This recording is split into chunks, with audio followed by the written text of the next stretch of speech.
Hey everybody, Jeff from Corrugated Cavalier here. So I'm coming at you with a video on something that I've been focusing on in my training this week, and I would like to do a series of videos about like this, and I'll try to make it every week. This week I was focusing on actions from low Posta, and I'm going to specifically talk about some actions from Dente di Zenghiaro today, and some of the simple actions that are familiar from it.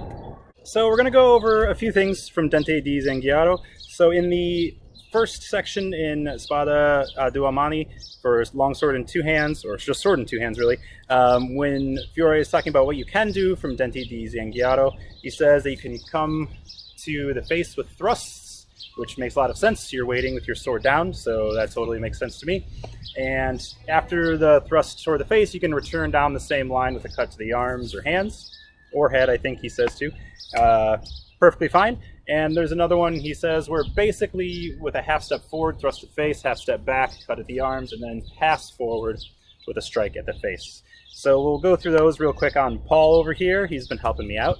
And the action that most people, I think, are really familiar with actually comes from the mixed weapons section of the manual, which is the Dente di Zenghiaro beat and parry kind of thing, where you're sitting here and you beat and attack away, and then come in with a strike afterward, with a fendente afterward.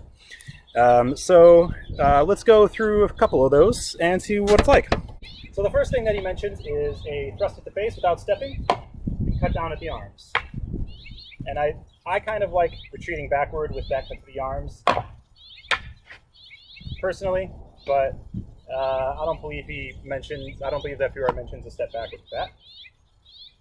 The next thing that he mentions in just the section on the Posta for Dente di Zenghiaro is a thrust toward the face with a half step forward, and then cut down toward the arms, again, with a half step back, and then another thrust with a passing step forward.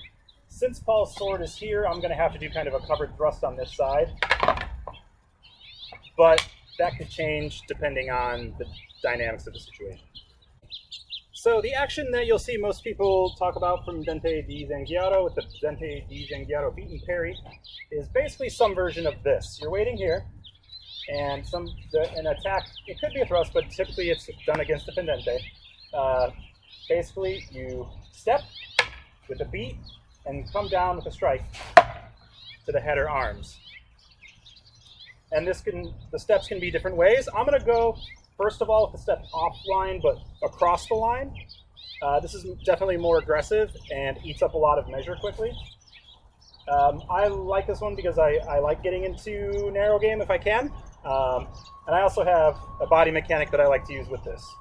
So I learned this body mechanic from Tai Chi. And basically it is a way to generate power with your body when you're moving linearly, so you're not, doing a lot of this with your torso. Yes, you do turn your torso when you're doing this beat, of course, but the way that I'm doing it, I'm stepping pretty linearly off to the side a little bit, but it's still very linear.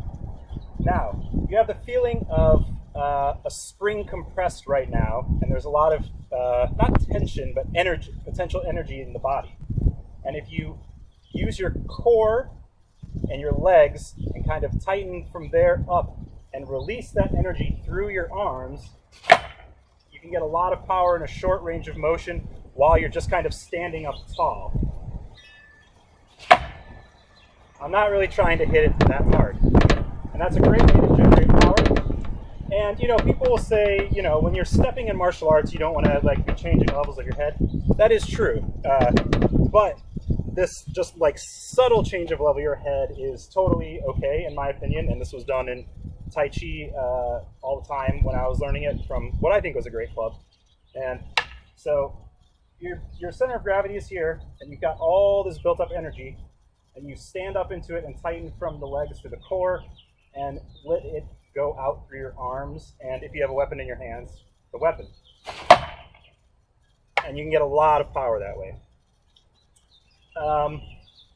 Another way that I've seen people do this, or had people suggest to me, and I think the manual bears this out as well, is a step offline this way, and then coming around here.